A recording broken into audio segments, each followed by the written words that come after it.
ரவி அரசு ஸ்டோரி எழுதி Vishal screen play and டைரக்ஷனில் விஷால், அஞ்சலி, துஷரா விஜயன், ஜான் விஜய், தம்பி ராமையா, ஜெயபிரகாஷ் நடித்து இப்போ தேட்டர்ஸில் ரன் ஆகிட்டு இருக்க ஆக்ஷன் ட்ராமா தான் மகுடம். மெடிக்கல் ரெப்பா பார்க்குற வேலையில் எந்த தப்பும் பண்ணாமல் மனசாட்சிக்கு உண்மையாக இருக்கணும்னு ரொம்பவே நேர்மையாக இருக்கிறதாலேயே விஷால் இஎம்ஐ லோன்னு ஒரு சாதாரண மிடில் கிளாஸ் லைஃப்பை லீட் பண்ணுறாரு.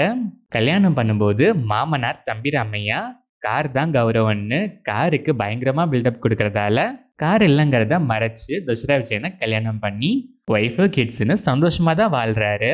ஆனா அடிக்கடி தம்பிராமையா வரும்போது கார் இல்லைங்கிறத கவர் பண்ண முடியாம கார் வாங்குவோன்னு டிசைட் பண்ணி புதுசா ஒரு கார் வாங்க முடியலனாலும் செகண்ட் ஹேண்ட்ல ஒரு கார் வாங்குவோன்னு வாங்குறாரு. ஆனா அந்த காரோட ஒரிஜினல் ஓனருக்கும் அவர் வேணான்னு ஒதுங்கி வாழ்ற ஒரு பாஸ்ட்டுக்கும் ஒரு கனெக்ஷன் இருக்கு. அதனால அதுக்கப்புறம் அவர் லைஃபே மாற இதை தொடர்ந்து நெக்ஸ்ட் நடக்கிற சம்பவங்கள் தான் மகுடம். இந்த படத்தோட run time 3 hours and 5 minutes. படம் ஆரம்பிச்சது கொஞ்சம் கூட இம்ப்ரெசிவாக இல்லை. நான் ஸ்பாய்லர் எதுவும் இல்லாமல் சொல்லணும்னு சொன்னேன் ஒன்லைனையே. இன்டர்வல் பிளாக் வரைக்கும் சொல்லாமல் இழுத்து இன்டர்வல் கிட்ட தான் இந்த பிளாட்குள்ளேயே போகிறாங்க. சரி ஓகே, இன்டர்வலுக்கு அப்புறமாச்சும் படம் பெட்டராக இருக்கும்னு நம்பி பார்க்க ஆரம்பிச்சா ஃபர்ஸ்ட் ஹாஃப் மாதிரியே கதைக்குள்ளேயே போகாமல் செகண்ட் ஹாஃபையும் இழுன்னு இழுத்துருக்காங்க. சீன்ஸ் ஸ்டேஜிங்கே ரொம்பவே ஆர்டிஃபிஷியலாக இருந்ததால் எமோஷ்னலாக கனெக்ட் ஆகவே முடியலை.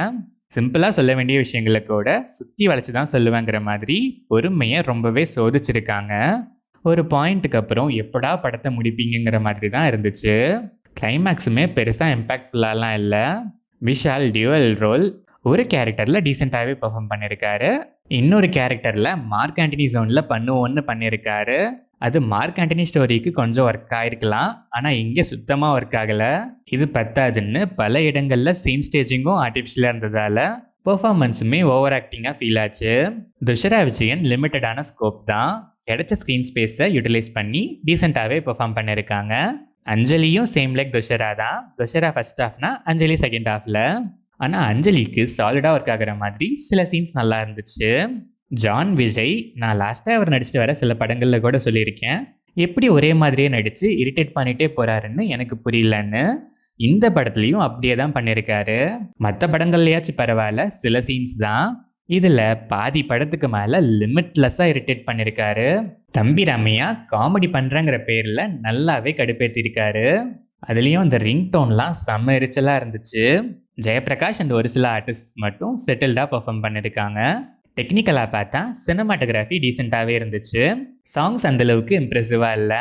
பேக்ரவுண்ட் ஸ்கோர் ஓரளவுக்கு டீசெண்டாகவே இருந்தாலும் ரிப்பீட்டேட்டிவாக இருந்துச்சு. மேக்கிங்கே ரொம்பவே மட்டமாக இருந்துச்சு. சீன் ஸ்டேஜிங் சுத்தமாக சரியில்லை. எடிட்டிங்கில் நியாயமாக பாதி படத்துக்கு மேலே தூக்கி இருக்கலாம். ஓவராலாக பார்த்தா ஸ்டோரி லைன் கூட யூனிக்னு இல்லைனாலும் ஓகேவான ஒரு ஸ்டோரி லைன் தான். ஸ்க்ரீன் பிளே ரொம்பவே சொதப்பல், ஃபுல்லாகவே ப்ரெடிக்டபிள் தான். ஃபர்ஸ்ட் ஆஃப் ஃபுல்லாகவே ஃப்ளாட்டாக இருந்துச்சு. இன்டர்வல் கிட்ட தான் கதைக்குள்ளேயே போகிறாங்க. அதுக்கப்புறமும் சொல்ல வந்த கதையை சுற்றி தலைவலியே வர வச்சு தான் சொல்லியிருக்காங்க. அங்கங்கே ஒரு சில சீன்ஸ் கொஞ்சம் எமோஷ்னலாக கனெக்ட் ஆச்சு. இன்னும் சில சீன்ஸ் கூட கனெக்ட் ஆகிருக்கும், பட் அதையும் ஸ்டேஜிங்காலேயும் ஓவர் ஆக்டிங்காலேயும் கெடுத்து வச்சுருக்காங்க. ரொம்பவே அவுட்டேட்டடான ஒரு பிலோ ஆவரேஜ் ட்ராமா டார்ச்சர் தான் மகுடம். தலைவலி வரணும்னு ஆசை இருக்க ஆடியன்ஸ் டெஃபினட்டாக ஒன்ஸ் ட்ரை பண்ணி பார்க்கலாம்.